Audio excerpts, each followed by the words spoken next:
a morning of bewilderment.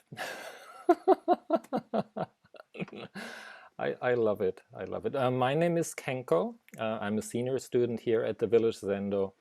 And I practice here in Northampton, Massachusetts with a small group that calls itself the Oxbow Zen Sangha. Uh,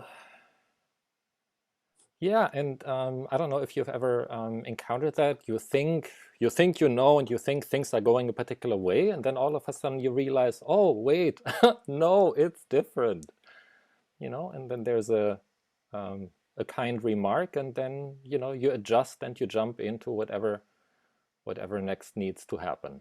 Um, I also got to experience what it's like. So I don't usually get to sit with you guys on Sunday morning because the Oxbow folks have a Sunday morning sit. So there's a little bit of a time conflict, which also means that sort of in theory, abstractly, I know that there was an email that the service on Sunday happens beforehand, but it's like, oh, it's not in my body, right? It's not in my bodily personal experience that I know, oh yes, Sundays are like this. Yeah. And then there's also a difference between, looking at the Eno book and thinking, oh yeah, yeah, yeah, yeah, I know how this goes, right? And then when you chant, it's like, huh, I don't think it's like this. It's like, oh, and again, you adjust or you don't, or you keep going. But that's one thing that I really appreciate about Zen practice. It's sort of continuously puts us into a position where we think we have clear plans and we know exactly what's going to happen, and then we get to watch what we do when that doesn't actually go like we think it should, or yeah, that we get to jump in with both feet. Here in Northampton this morning, it was misty and foggy earlier, and now the sun is out and it's getting warmer and muggy and a little bit humid. Um, the in the evenings, I usually take a walk around our neighborhood, and I really appreciate everybody's efforts in tending to their gardens, and now it's the time for the butterfly bushes to open up, and the color, the deep color is just so beautiful.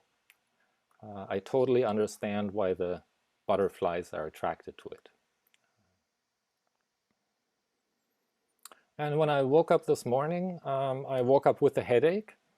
It's like, oh, a headache. Oh, I don't like this. So I took a painkiller and then it settled.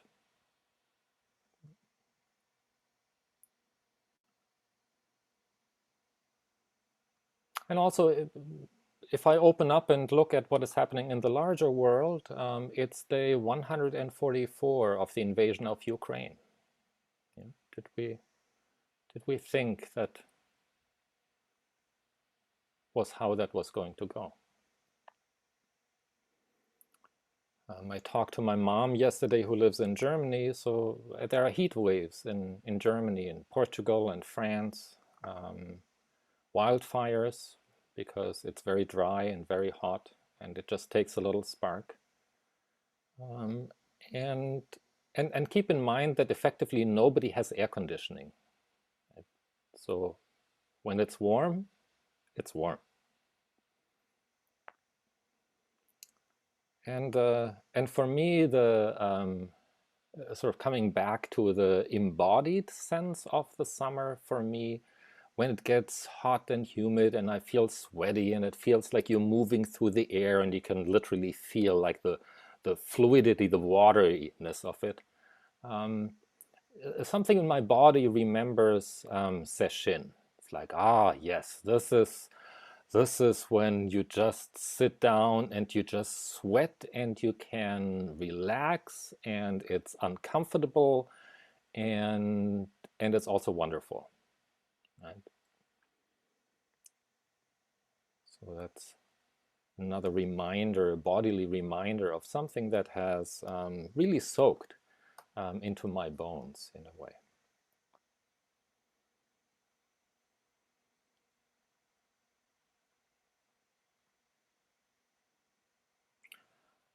I really, I think when I don't know what to say about the reality of the world, um, I appreciate the poets because the poets have a way of saying things that are difficult to say otherwise, that we don't know how to put into words, and yet they find the words.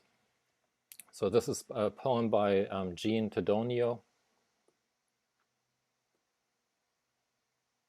It goes like this. If it weren't for this moment of quiet, resting in my lady's lair, I would miss hearing chimes caught in the breeze. Outside this upstairs window, drifting along airy melodies into midday blue sky with no one to care. Or ask me why each thought tumbles to another without a punctuation break, while I practice being grateful for background tunes without titles, and nowhere else to be but here this fair afternoon,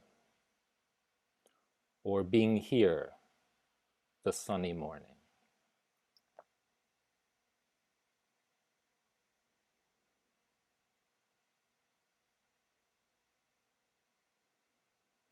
So my partner Roger and I have been, during the pandemic, we sort of developed a routine of, in the evening, we sort of watch a show on Netflix. First we take a walk and then we come back and we watch a show. So that practice, I guess, has continued. Um, and most recently we have been watching a show that is called Move to Heaven. I don't know, is anybody familiar with that? Okay. So it's a Korean show. I think it's 10 episodes. And it follows two people who are what are called trauma cleaners. Or maybe another way of thinking about them is sort of keepsake organizers. So they have a company called Move to Heaven, and they get called when people die on their own, or commit suicide, or there is a violent death, or there is some other reason why there is nobody to take care of their space, their stuff. Um, it's based on a collection of essays called Things Left Behind by Kim Se-byul, a Korean writer which is based on his experiences as a trauma cleaner or keepsake organizer himself.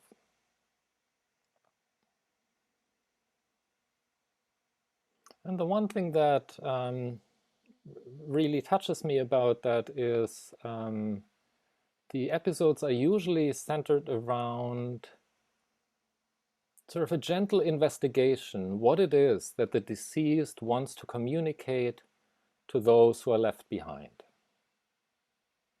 So they didn't have a chance to say, oh, say this, say that, give this to this person, give this to that person. So the trauma cleaners really show up and very respectfully say, we are here to help you with your final move. And part of it is really just, taking the stuff and packing up the stuff and handing that off to somebody who's going to dump it. And there is also a yellow box that they have, that they fill with things that they feel are keepsakes, are items that are important to the person who died, that may be part of what the person wants to communicate.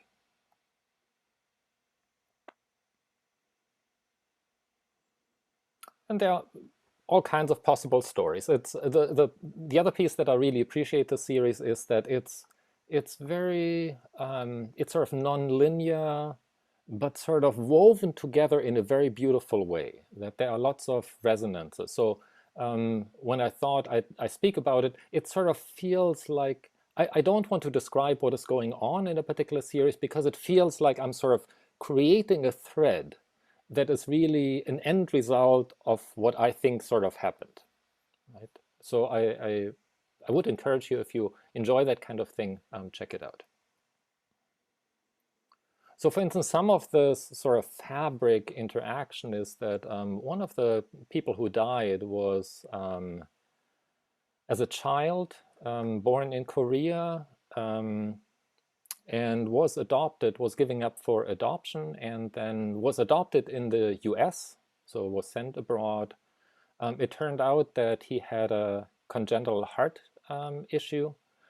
So we don't know exactly how or when, but somehow he was given up into the foster system. And again, we don't know exactly what happened, but eventually there is sort of a photograph of his arrest. So something must have happened. Um, and and when he came to the US, the whole citizenship paperwork was not really completed. So at that point, he gets deported back to Korea, a country that he hasn't lived in, speaking a language that he doesn't speak, with no family connections or friendships or any kind of social context.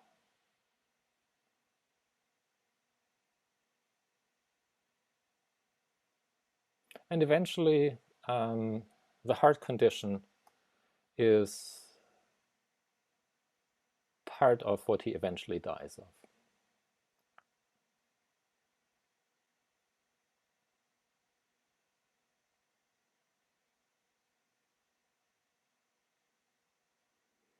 And the trauma cleaners come in and they look around. The place is a mess. There are empty beer cans all over the floor. Um, there is ripped out paper all over. Um, it's a mess. So what is it? How can they decide? What are the things that are keepsakes? What are the things that are important?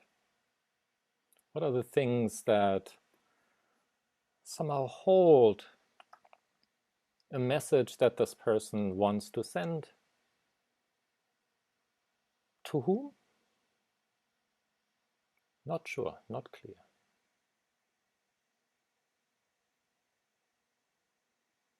So one of the trauma cleaners is on the spectrum. So and he has a lot of experience with that work. So he decides, oh, this needs to come. No, no, no, you can't throw that away. All of this needs to come into the box. And then once everything is in the box, it gets carefully labeled with the name of the deceased.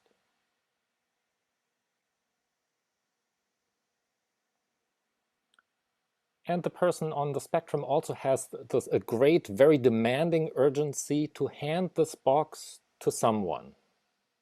And the default is to family. But who is the family? When the person came back, the adopted young man, he looked for his family, but there was a connection made. But ultimately, the mother decided that she did not want to make contact. So who's the family? Where does that yellow box go?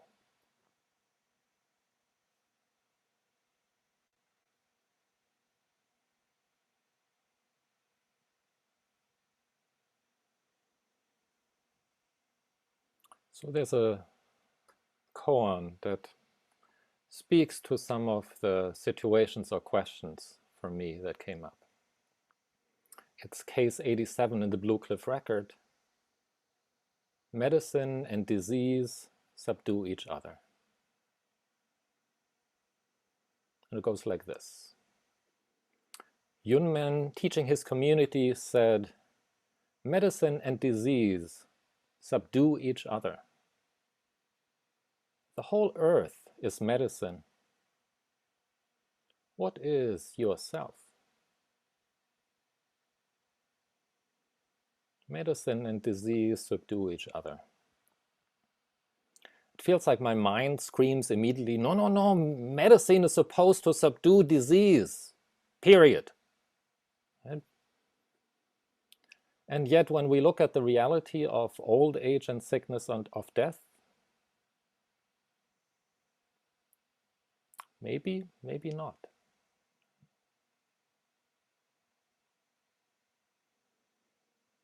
It says the whole earth is medicine.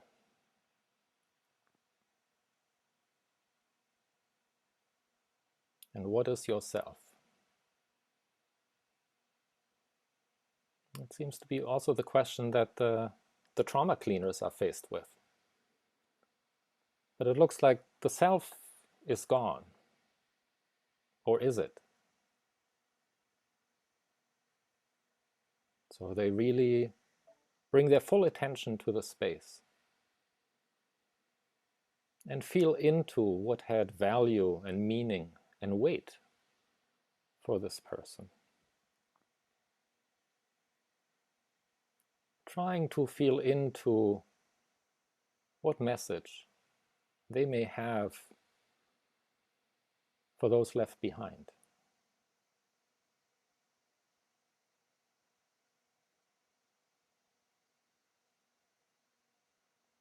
And what is beautiful in the series is there is a self that emerges from the context, from the things, from the people, from the relationships that this person had with family, with neighbors, with social workers, and also with their own histories.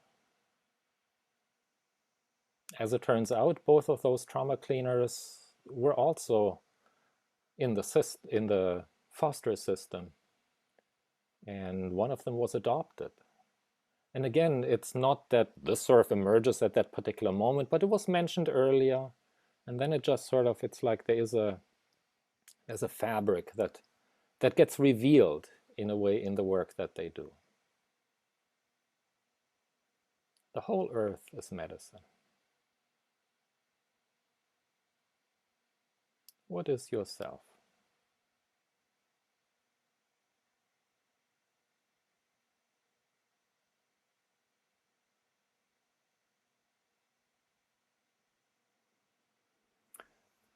Later this summer, I will be going to visit my family in Germany, which I'm very excited about. And again, when I go there, who I am is not entirely in my control. It's like I go and I'm, the son, and I'm the brother, and I'm like this, and they're like that.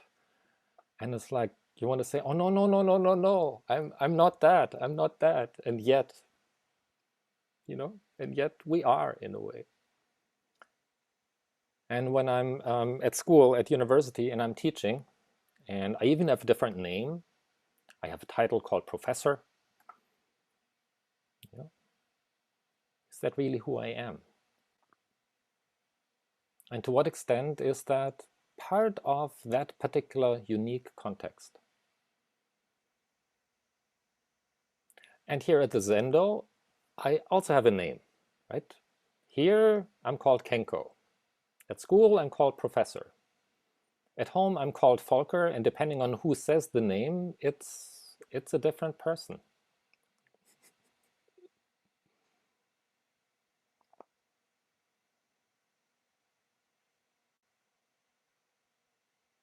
The whole world is medicine.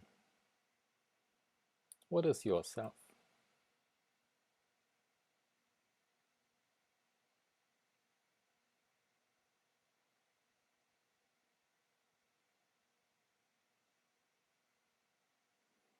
in the Move to Heaven trauma cleaners story, it's in this particular case it wasn't clear where the yellow box, where the keepsakes should go. Who are the mourners that mourn this person, that have a connection to him?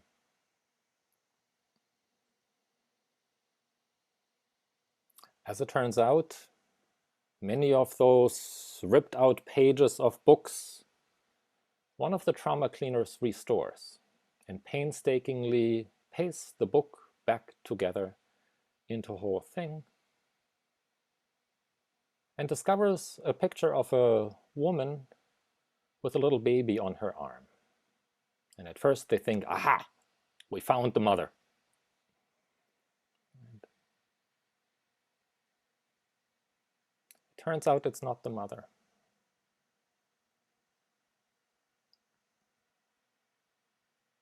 But it's the person who has a connection with the deceased, who is absolutely the right person to receive that yellow box of keepsakes.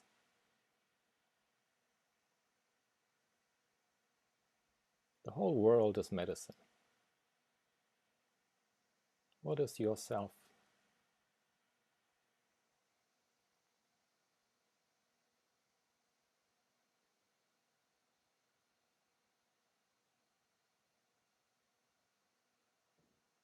So I'm really struck by the level of loving attention that those trauma cleaners and keepsake organizers bring to their service, really.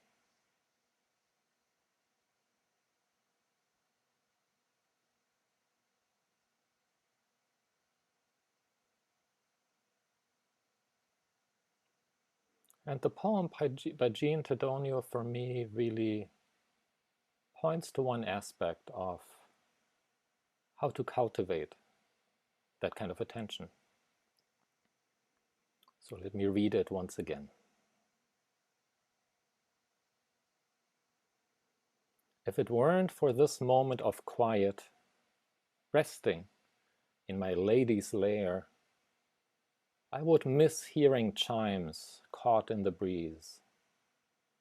Outside this upstairs window, drifting long, airy melodies into midday blue sky, with no one to care or ask me why each thought tumbles to another without a punctuation break, while I practice being grateful for background tunes without titles, and nowhere else to be but here, this sunny morning.